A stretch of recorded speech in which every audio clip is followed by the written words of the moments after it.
Tiravanachari Jayo Radha Madhava Jayo Kunja Bihari.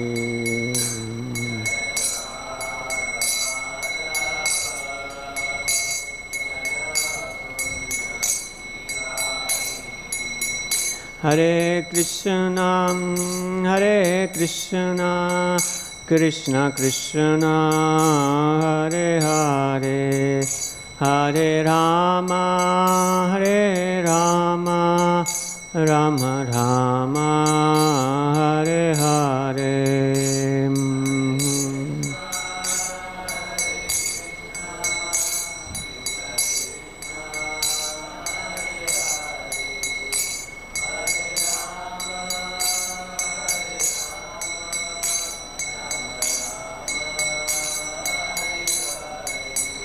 Hare Krishna, Krishna Krishna, Hare Hare, Hare Rama, Rama Rama, Hare Hare.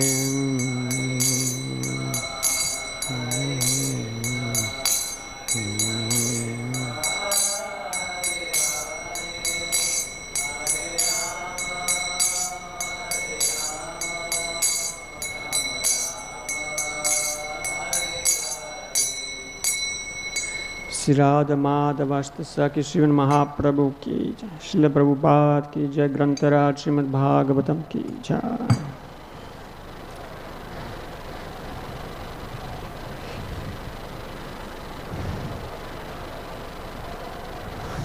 This morning we are reading from Srimad Bhagavatam, Canto 3, Chapter 20, conversation between Vidura and Maitreya. And because last speaker didn't read his shlokas on Saturday, I will read first these shlokas in English, and then we will chant the shloka 4 that is on the board. Om Namo Bhagavate Vasudevaya. Om Namo Bhagavate Vasudevaya. Om Namo Bhagavate Vasudevaya.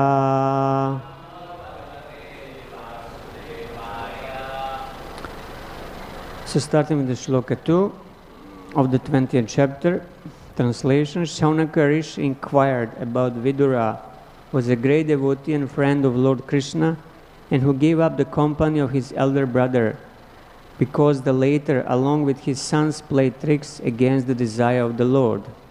Purport. The incident referred to here is that Vidura left the protection of his elder brother Dhritarashtra when traveling everywhere to sacred places and met Maitreya at Haridwar. Shaunaka Rishi here inquires about the topics of the conversation between Maitreya Rishi and Vidura. Vidura's qualification was that he was not only a friend of the Lord but also a great devotee. When Krishna tried to stop the war and mitigate the misunderstanding between the cousin brothers, they refused to accept his counsel. Therefore, Kshatta or Vidura was unsatisfied with them and he left the palace. As a devotee, Vidura showed by example that anywhere that Krishna is not honored is a place unfit for human habitation. A devotee may be tolerant regarding his own interests, but he should not be tolerant when there is a misbehavior towards the Lord or Lord's devotee. Here the word Agvan is very significant, for it indicates that Kauravas, Dhritarashtra's sons, lost the war because of being sinful in disobeying the instructions of Krishna. In Shloka 3, Vidura was born from the body of Veda Vyas and was not less than he. Thus he accepted the lotus feet of Krishna wholeheartedly and was attached to his devotees. Purport. The history of Vidura is that he was born of a Shudra mother, but his seminal father was Vyasadeva. Thus he was not less than Vyasadeva in any respect. Since he was born of a great father who was supposed to be incarnation of Narayan and who composed all the Vedic literatures, Vidura was also a great personality. He accepted Krishna as his worshipable Lord and followed his instructions wholeheartedly. And now Shloka 4. Kim anva pricham maitreyam virajas-tirtha sevayam uppagamya kushavarta asinam tattva vittanamam. Kim anva pricham maitreyam virajas-tirtha sevayam uppagamya kushavarta asinam tattva vittamam. Christian.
Word by word. Kim, what?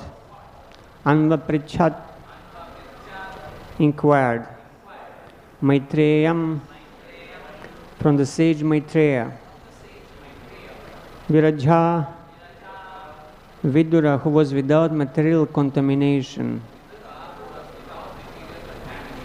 Tirtha Sevaya, by visiting sacred places. Uppagamya, having met. Kushavarte, at Kushavarta, Haridwar. Asinam, who was abiding. Tattvavittamam, the foremost knower of the science of spiritual life. Translation and purport by His Divine Grace, A.C. Bhaktivedanta Swami Srila Prabhupada. Vidura was purified of all passion by wandering in sacred places, and at last he reached Haridwar, where he met the great sage who knew the science of spiritual life, and he inquired from him. Shaunaka Rishi therefore asked, what more did Vidura inquire from Maitreya? Purport. Here the word Virajas, Tirtha Sevaya, referred to Vidura, was completely cleansed of all contamination by traveling to places of pilgrimage. In India, there are hundreds of sacred places of pilgrimage, of which Prayag, Haridwar, Vrindavan, and Rameshwaram are considered principal. After leaving his home, which was full of politics and diplomacy, Vidura wanted to purify himself by traveling to all the sacred places, which are so situated that anyone who goes there automatically becomes purified. This is especially true in Vrindavan. Any person may go there, and even if he is sinful, he will at once contact an atmosphere of spiritual life and will automatically chant the names of Krishna and Radha. That we have actually seen and experienced. It is recommended in the Shastras that after retiring from active life, and accepting the Vanaprastha retired order, one should travel everywhere to places of pilgrimage in order to purify himself. Vidura completely discharged his duty, and at last he reached Kushavarta or Haridwar, where the sage Maitreya was sitting. Another significant point is that one must go to sacred places not only to take bath there, but to search out great sages like Maitreya and take instructions from them. If one does not do so, his traveling to places of pilgrimage is simply a waste of time. Narottam Das Thakur, a great acharya of the Vaishnava sect, has for the present forbidden us to go to such places of pilgrimage because in this age, the times having so changed, and sincere person may have a different impression on seeing the behavior of the present residents of the pilgrimage sites. He has recommended that instead of taking the trouble to travel to such places, one should concentrate his mind on Govinda, and that will help him. Of course, to concentrate one's mind on Govinda in any place is a path meant for those who are most spiritually advanced. It is not for ordinary persons. Ordinary persons may still derive benefit from traveling to holy places like Prayag, Mathura, Vrindavan and Haridwar. It is recommending in this verse that one find a person who knows the science of God or a Tattvavit.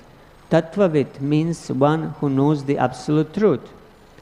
There are many pseudo-transcendentalists even in the places of pilgrimage. Such men are always present, and one has to be intelligent enough to find the actual person to be consulted. Then one's attempt to progress by traveling to different holy places will be successful.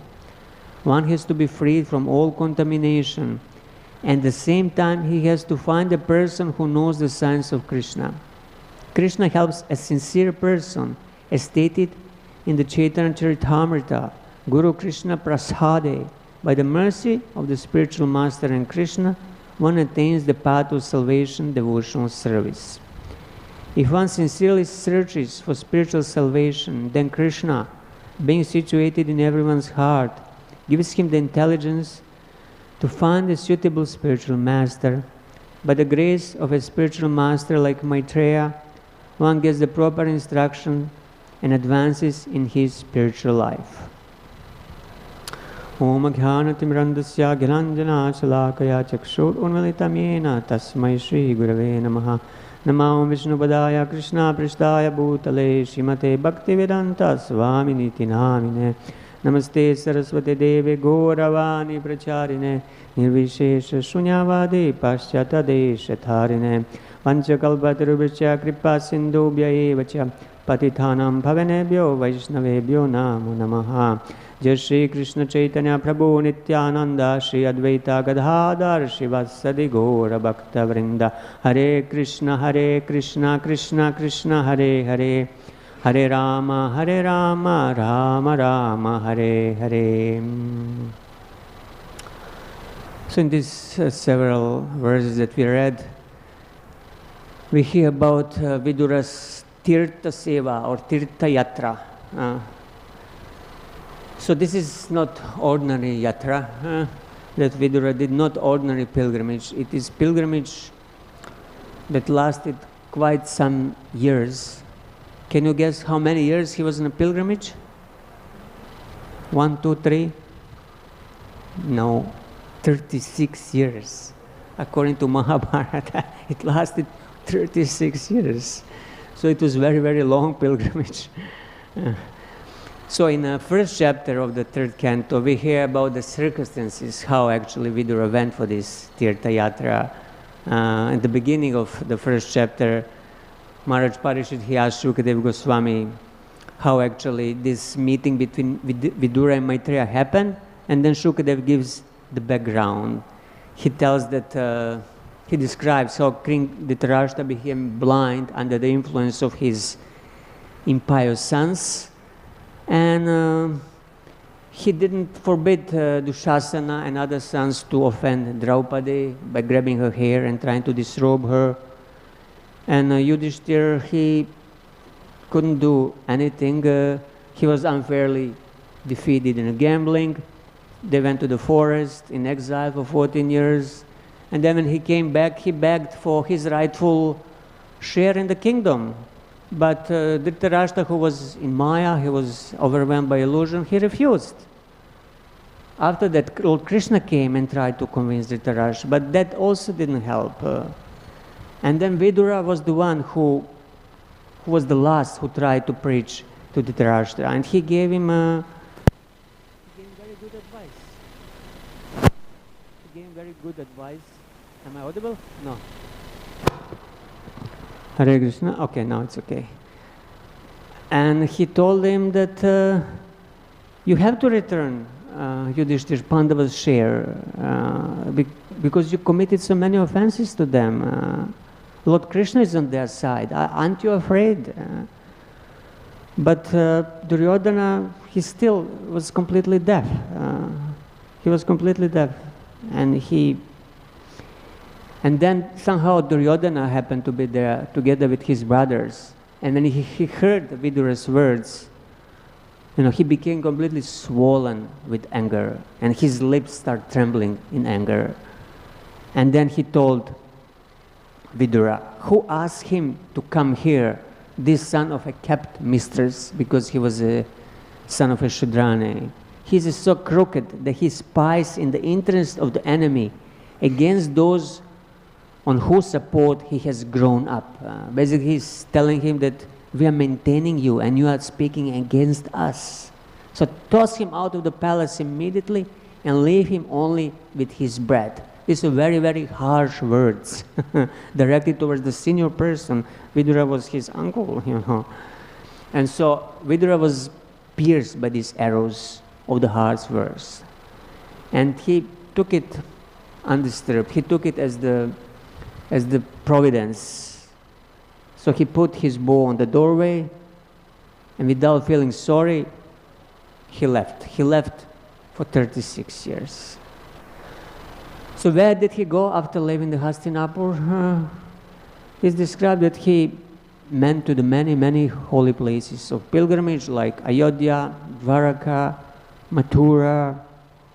And interestingly, Srila Bhaktivinoda Thakur in Navadidam Mahatya, he describes Vidura came to Mayapur.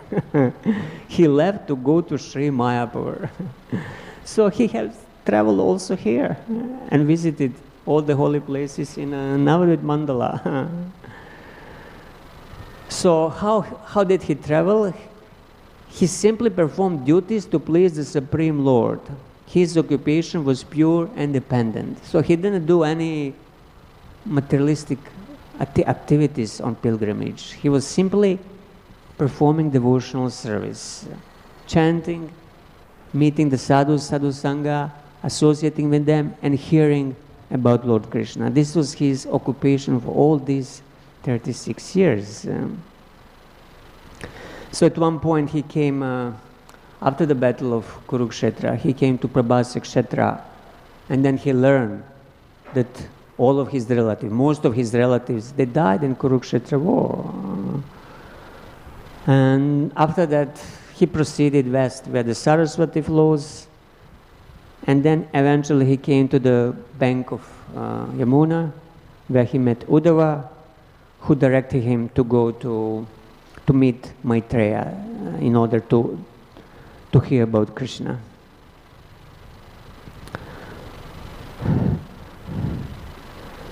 So this idea of pilgrimage, going for the pilgrimage, we find in all major world religions. In Christianity, Christians, they go to Jerusalem, the Lord Jesus Christ's birthplace. Muslims, they go to Mecca. Once in a lifetime they have to make this journey, actually. Every Muslim is supposed to do it. So the idea is to go away from our usual materialistic affairs and life situations that we are all stuck, family, wife, children, job, so many things are there, and we are so busy. And in these situations, it's very difficult to focus on Krishna and practice spiritual life. So that's why pilgrimage is recommended. Okay, now you've done a lot. Now you take vanaprastha and you go and give the rest of your life for Krishna only. This is the idea. And it's common, as mentioned, in all world religions. Many years ago I read one Christian book. It's called The Way of Pilgrim. It's an autobiography of anonymous pilgrim in the 19th century Russia, who goes to the church, and in church he hears commandment: one should pray without ceasing, one should pray without stopping. And somehow in his heart he gets earnest desire to learn, to pray without ceasing, to always be in God's presence.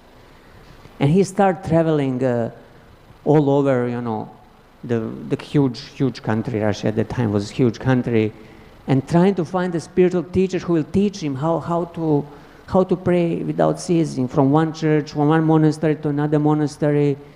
And he finds some teachers, but none of them really know how actually to practice this, pray without ceasing, which is Kirtanya Sadhari in essence translated to our words. Eventually he finds a teacher who teaches him. And then he stays for some time in some kutir, in a forest alone, and he's practicing this Jesus prayer, constantly repeating it day and night. At the beginning it's very difficult, mind is very distracted, but he has a rosary, like a japamala, and he continues and preserves. And eventually the prayer becomes natural and starts flowing naturally in the mind and the heart. And then he starts traveling across the countries, going towards Jerusalem to visit the Jesus birthplace. And he experiences many adventures on this pilgrim's progress journey. And he also experiencing the elevation of his consciousness because the prayer enters his heart, and he feels warmth and love for all living entities. And then he experiences horripilation of the hair on the skin and trembling of the voice, and all basically Ashtasattvic bhavas that we find in the Gaudiya Vaishnava tradition. This person is experiencing, which is amazing. Just shows that it's not sectarian. The love of God is not sectarian. And it's really inspiring because it's from his personal experience. That person is personally going through it, and he is describing it. So this is the real reason for Tirtha Seva, going to the holy place, to search for Krishna. We are not going to the holy places for tourism, for sightseeing, to enjoy, and to make some photos for the Facebook, and then you put it, I was in Vrindavan, I was in Dwaraka, here and there. No, these are not the real reasons. And especially for us who live in the Dham, or try to live Dham for some years, it's important to become aware what are our reasons for staying here and living here, that we are not here for some materialistic reason. Otherwise, if we are here, we don't know why we are here, it will become difficult to stay for a long time. The weather will be very hot, and the mosquitoes, the crowds will be very difficult to handle.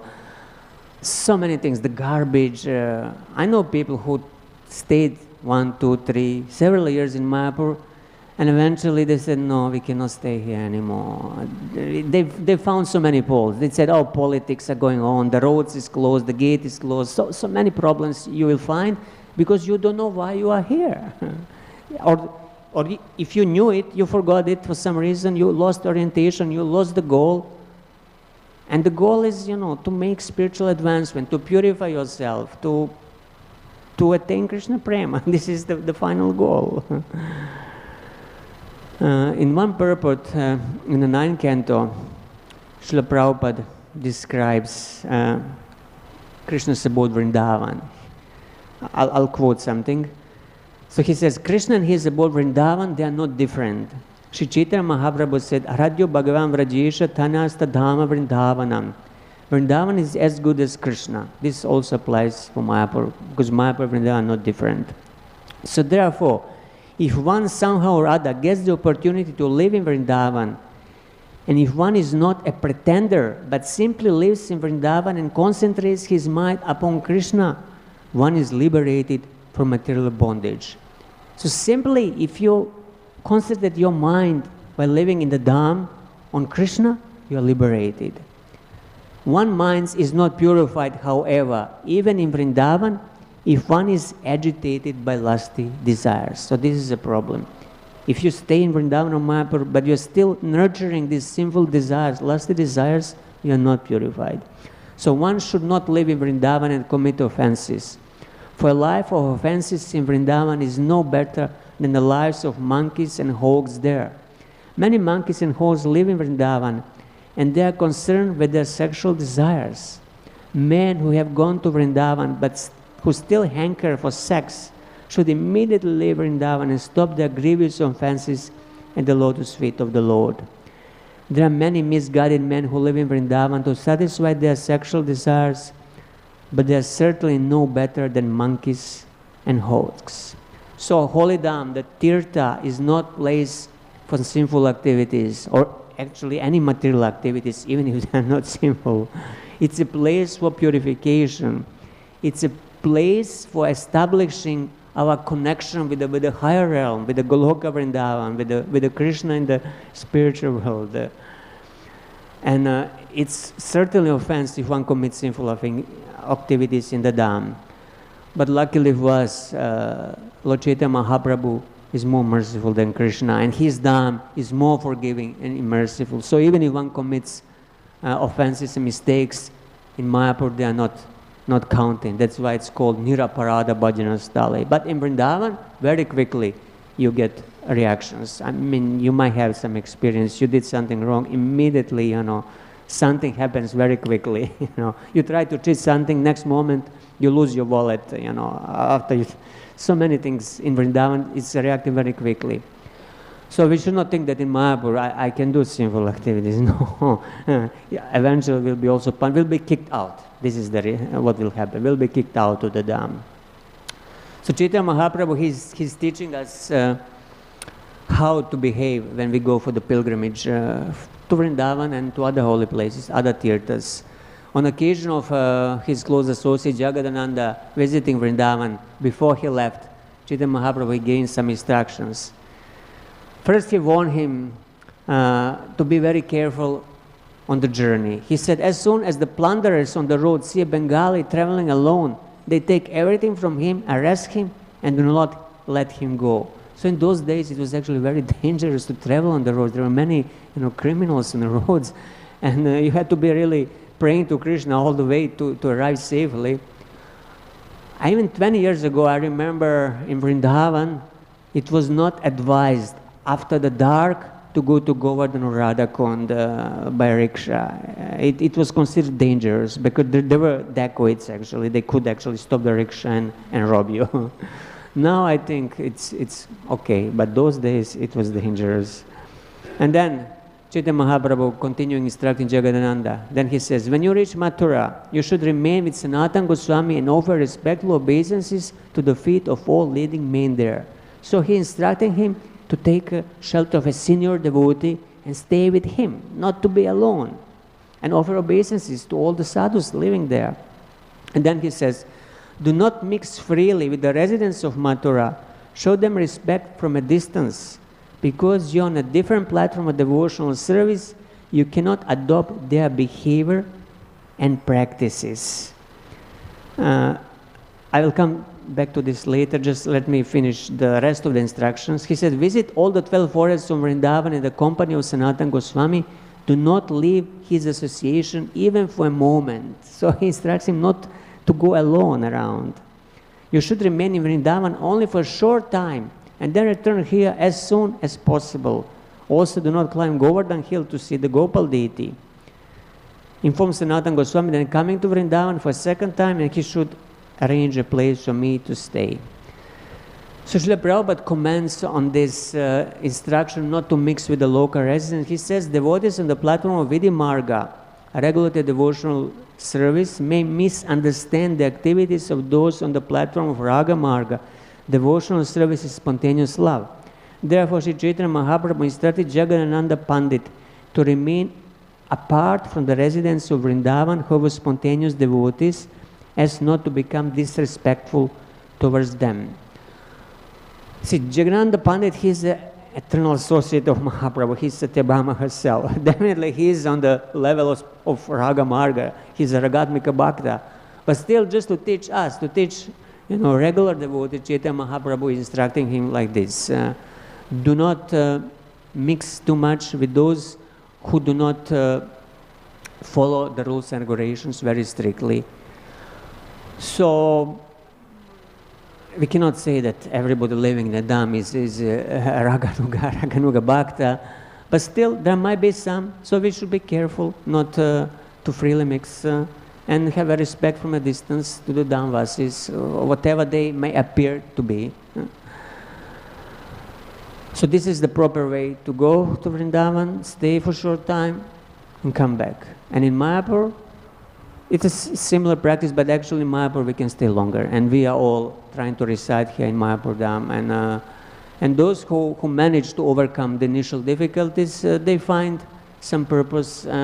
Otherwise, it will be very difficult to stay for a long time. I know one devotee he was from Europe. He was already elderly man, and he came and he stayed in Krishna Balaram Mandir for some years. I think maybe 15 years at least. He lived there, served as a brahmachari, as a vanaprastha. His family was already grown up, his sons were grown up, they were all devotees, but he came and he joined Krishna Balaram and he lived there for a long time. And then at one point, there was some problem with his visa. The officers from Mathura came and they said, oh, your visa is not valid, you'll get the punishment, the fine, this, that. And he got very scared. And he didn't want to cause problem to the temple because he thought, well, if I'm without the visa, they will give problem to temple authorities. So I better leave. But he didn't want to go back to Europe. He said, no, this is my last days, and I want to stay in Vrindavan till that. So he just left somewhere in Vraj, in some village, and nobody could find it. He basically disappeared. And his family, his sons, that was many years ago. They never got the news what happened to him. I think because he was already sick and very old, he just left and passed away in some village unknowingly to anybody. This was his determination, his attachment to leave the body in the Dham and not go back to the West. And this was the proper way. Although he didn't really need to do this, temple would actually take care of him. He was too much afraid, but still, he gloriously, passed away in Vrindavan Dham. So, coming to the Dham means meeting holy persons, meeting sadhus. This is the most important aspect of visiting the holy place.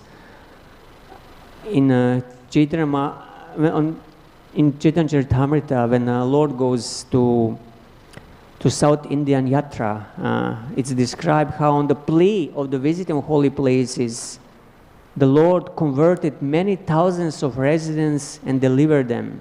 Simply by touching the holy places, He made them into the great places of pilgrimage. And then Srila Prabhupada describes in the purport, he says, it is said, Tirti kurvanti tirtani.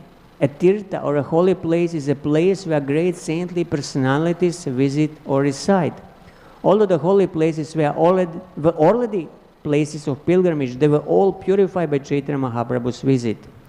Many people go to these holy places and leave their sinful activities there, thus becoming free from contamination. When these contaminations pile up, they are counteracted by the visit of the great personalities like Chaitanya Mahaprabhu and his strict followers. Many kinds of patients come to a hospital which may be infected by many types of diseases. Actually, the hospital is always infected, but the expert physician keeps the hospital sterilized by his expert presence and management.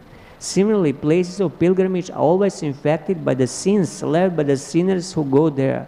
But when a personality like Chaitanya Mahaprabhu visits such a place, all contaminations vanish.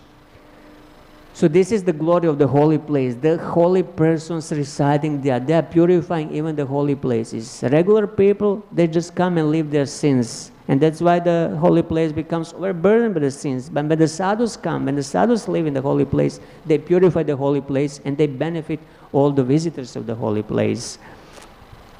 So this was exactly what Maharaj Yudhishthira told to Vidura when he came back from his 36 years of Tirtha Yatra.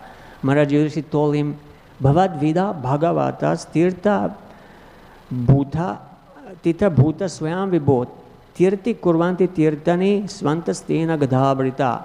He told to Vidura, his uncle, my dear Lord, devotees like your good self are verily holy places personified. Because you carry the personality of Godhead within your heart, you turn all places into places of pilgrimage.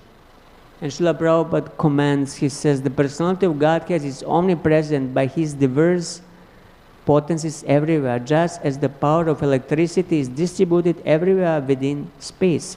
Similarly, the Lord's omnipresence is perceived and manifested by his unalloyed devotees like Vidura, just as electricity is manifested in an electric bulb. A pure devotee like Vidura always feels the presence of the Lord everywhere. He sees everything in the potency of the Lord and the Lord in everything. So the holy places all over the earth are meant for purifying the polluted consciousness of a human being by an atmosphere surcharged with the presence of Lord's unalloyed devotees. So this is important. What is the purpose of the holy places, all the tirthas around the world, and especially in Bharatavarsha, for purifying our polluted consciousness. And atmosphere in the holy places is surcharged by the presence of the Lord's devotees. The Lord's devotees made the holy place holy. So Prabhupada continues, if anyone visits a holy place, he must search out the pure devotees residing in such holy places, take lessons from them, try to apply such instructions in practical life, and thus gradually prepare oneself for the ultimate salvation, going back to Godhead. To go to some holy place of pilgrimage does not mean only to take bath in the Ganges or Yamuna or to visit temples situated in those places. So pilgrimage, Tirtha Yatra is not meant only for having a darshan and bathing in Ganga or Yamuna. No.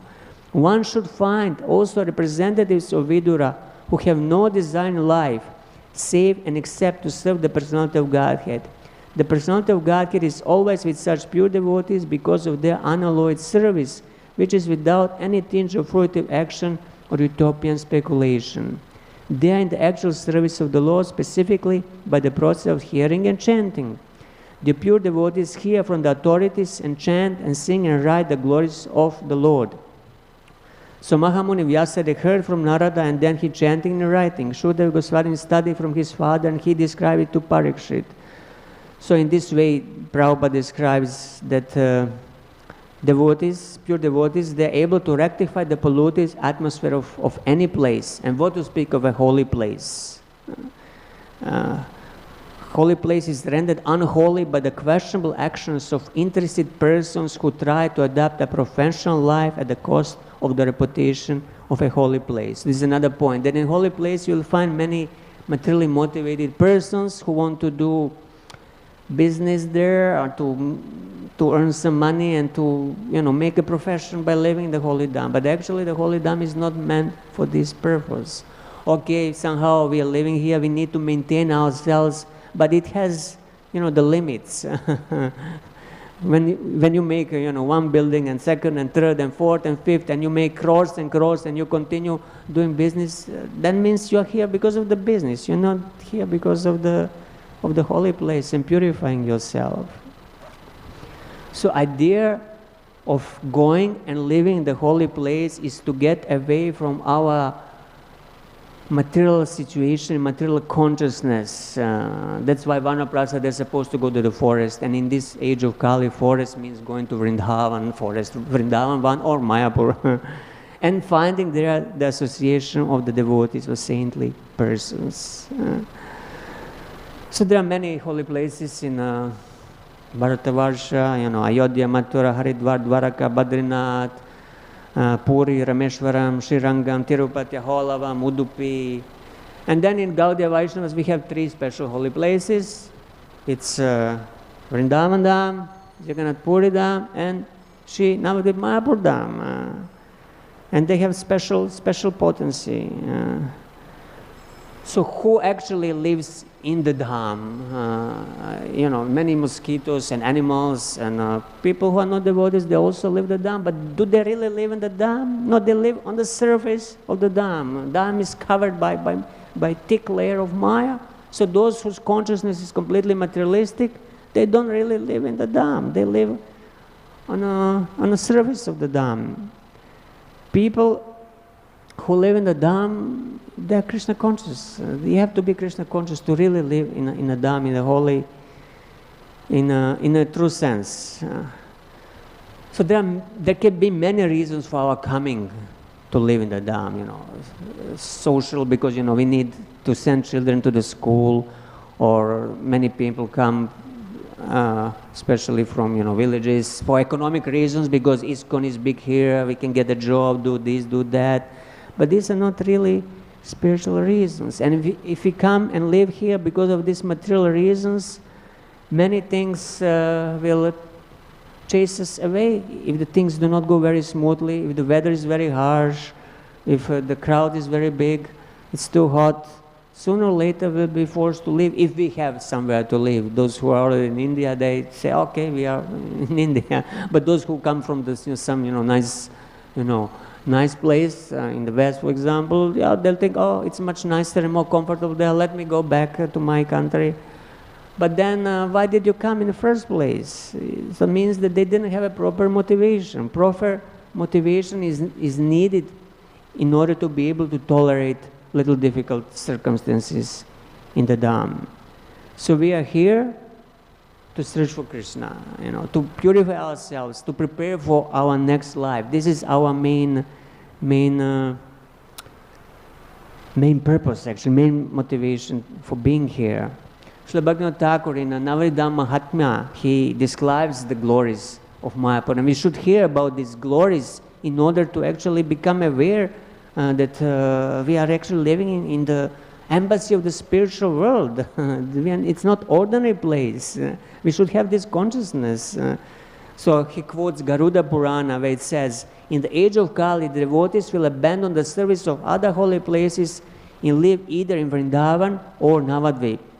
And then in the Skanda Purana, the Lord says, they who in the age of Kali take shelter of Mayapur and worship me become free from all sins and attain the supreme destination. So this is our main business in the Dham, worship of the Lord, especially in the form of Nam Kirtan and Nam Sankirtan. This is our main business. And Bhagavat Shravana, hearing the Srimad Bhagavatam. It's a place of most merciful incarnation, Lord Chaitanya Mahaprabhu, who is Krishna Varnatvisha Krishnam, Sangom Pagastra Parshadam, Yagyai Sankirtana Prayer, Yajantihi Sumedasaha. So worship him by the Sankirtan Yagya, by living in his holy Dham.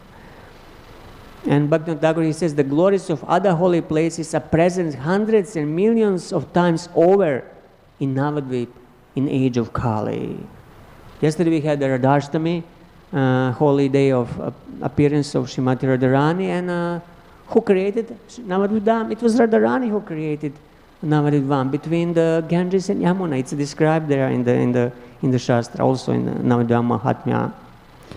So while living in the Dham, we should be aware to avoid committing Dham aparadas, offenses to the holy Dham. And they are summarized in Navadvip Mahatmya by Srila Bhaktivinoda Thakur. I'll just quickly go through them.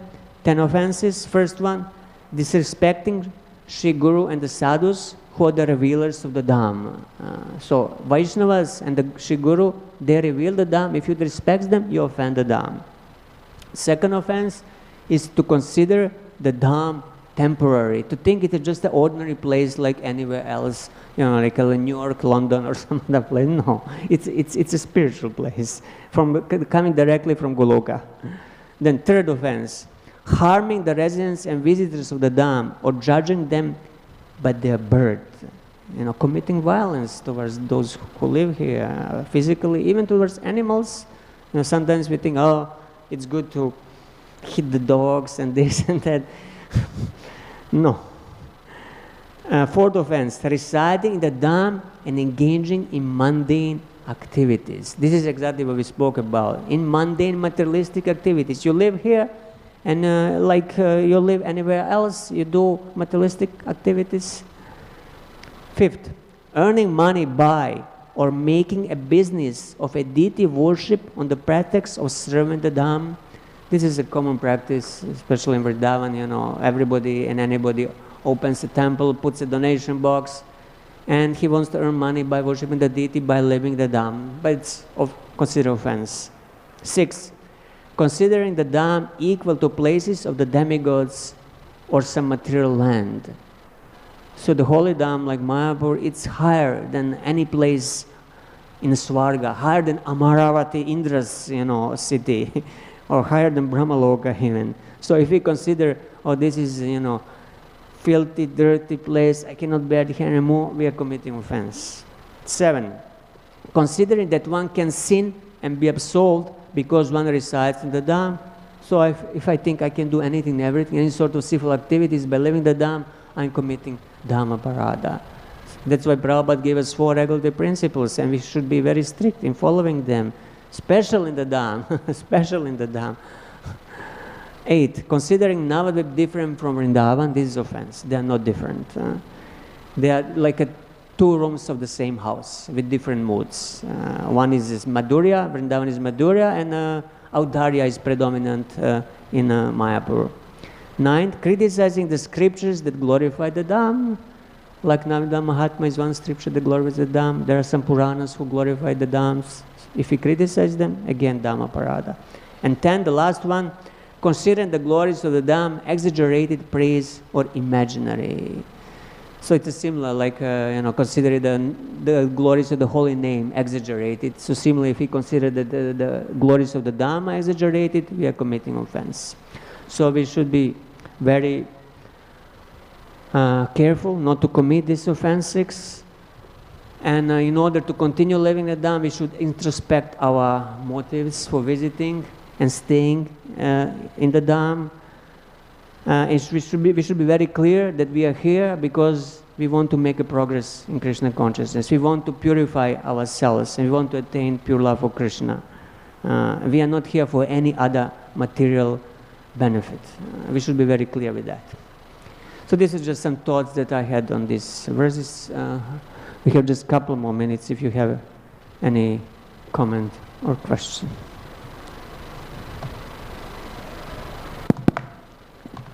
Hare Krishna, Prabhu. Please accept my humble obeisance. Thank you very much for this wonderful class. Prabhu, as you mentioned that if we commit dham aparad in Dham, so I heard from many senior devotees that if we go to Vrindavan Dham for some parikrama or yatra, then I heard that the aparads could be considered for the 3 days only. But if you stay more than 3 days, then that sinful reactions you will get. So I was a little bit confused. So could you please clarify? Hare Krishna. Well, I didn't hear about these 3 days, but a recommendation is there to stay for a short time, because shorter you are, less opportunity to commit sinful activities you have. If you stay longer and longer, the mind gets more and more crazy, and more chances there to commit sinful activities. But if you go even for 3 days, in these 3 days you manage to commit sinful activity, you get a reaction. It's not that you are free just by running away immediately.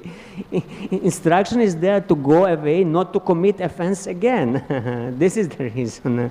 Otherwise, you will get sinful reaction instantly. This was my realization in Vrindavan. Small things, You get in fight with a rickshaw driver, somebody steals your wallet next time because you were harsh towards the rickshaw drivers. Very instantly in Vrindavan you get. Somehow the Vrindavan Dhan is alive, and it's a living entity, and it responds. And also responds to good activities, to the bhakti, to devotion, by rewarding you, by opening you the ways, by welcoming you. You feel that Vrindavan Dham is welcoming you when you come in.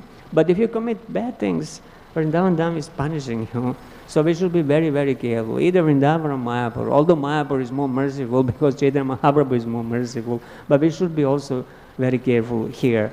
We can be forgiven if we commit sinful activity once. But if we just keep continuing again and again, rest assured will be punished. You cannot misuse it. Okay, by some weakness you commit a mistake, you can be forgiven once. But if you continue doing it, then no forgiveness. Okay, is there anything else? Yes, Mataji, please. Hare Krishna, please accept my humble obeisances. I wanted to ask, how do we know that we are staying in the dham in the correct mood as it is supposed to be? How do we understand that? We can easily say by what are we doing while we are here. Are we just watching, YouTube and reading newspaper? This is certainly something that not very conducive for staying the dham.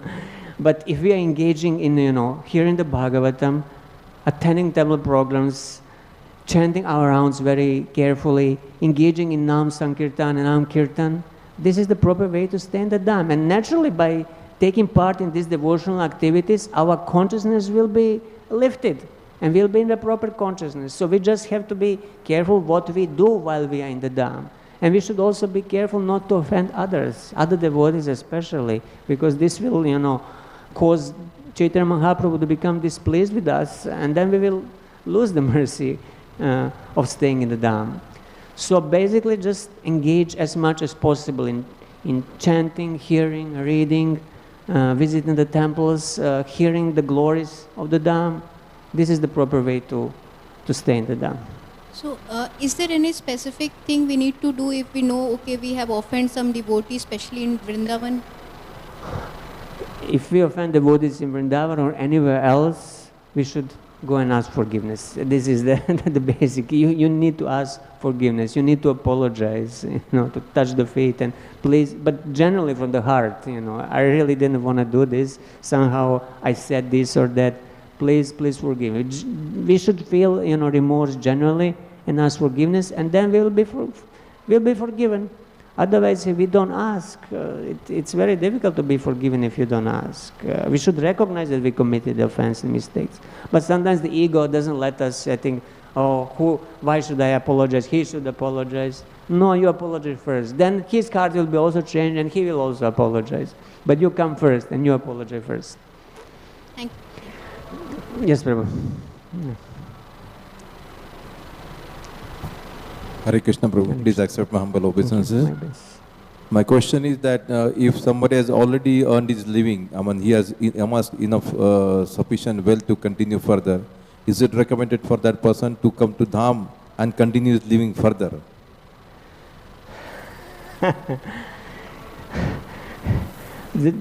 What is his motivation? If he's coming to the Dham just to make business out of the Dham, better not to come, because he will commit offenses. Better not to come. If he already has enough, what is the need to continue in the materialistic consciousness of making more and more money and live in the Dham? No, you come here to purify yourself. Now you have enough. Now it's time for Vanaprastha. Now it's time to focus your mind on Krishna. Now it's time to give the rest of your life to Krishna, to prepare for the next life. Otherwise, it's very foolish to continue earning till your last day. What will be your consciousness when you pass away? Either in Mayapur or somewhere else, your consciousness will be money consciousness, and then you'll be born as what? Banker or something, or some animal who is just collecting more and more. You have to be aware, as devotees, we are educated. We hear so many things that we have to prepare for the next journey. This is my next life, and the Dham is giving us perfect opportunity for this. It's a preparation for journey back home, back to Godhead. If we don't prepare in the last stage of life, last 20 years, for example, or 30 years, or whatever we have left, 10 years, we don't know how many years we have left. Maybe we have only 1, 2, 3 years. We never know. So why not become serious, especially if your living is not a problem, if you already have enough to live comfortably? Why you need more? But sometimes people think, oh, I need to, secure my children and my grandchildren and this and that. Don't worry, they will secure themselves. They have their own karma. You don't need to secure all your descendants to the 5th generation. No, just give your time to Krishna. Save yourself first. Save yourself. Otherwise, if you don't save yourself, you lost everything. What is the use of your wealth? What is the use? Nobody can help you. And anybody had anything else on this? Yes, Prabhu. Krishna, thank you for the wonderful class. Just as you say, Vrindavan and Navadvip and Mayapur are non-different. There are 2 rooms in the same house, but with different moods. Can you just briefly elaborate on these 2 different moods, just the differences of these moods?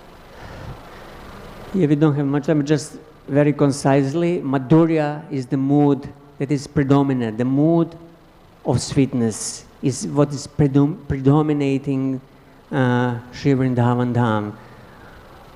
It's mood that when you are enchanted with the Krishna's beauty, with his flute playing, and with the relationship between Krishna and Brijbasis. This is the Madhurya that is present and predominating Vrindavan Dham. In Navadvip, Chaitanya Mahaprabhu's mood and mood of Navadvip Dham is Audharya, magnanimity, means giving mercy to others, wanting to save everybody, wanting everybody else, not only you to get purified and go back to Godhead, you want everybody else to get the mercy and go back to Godhead together. Magnanimity. This is the difference. Just the mood is different. Otherwise, in Tattva, they're not different. So that's why Chaitanya Mahaprabhu's mood is preach.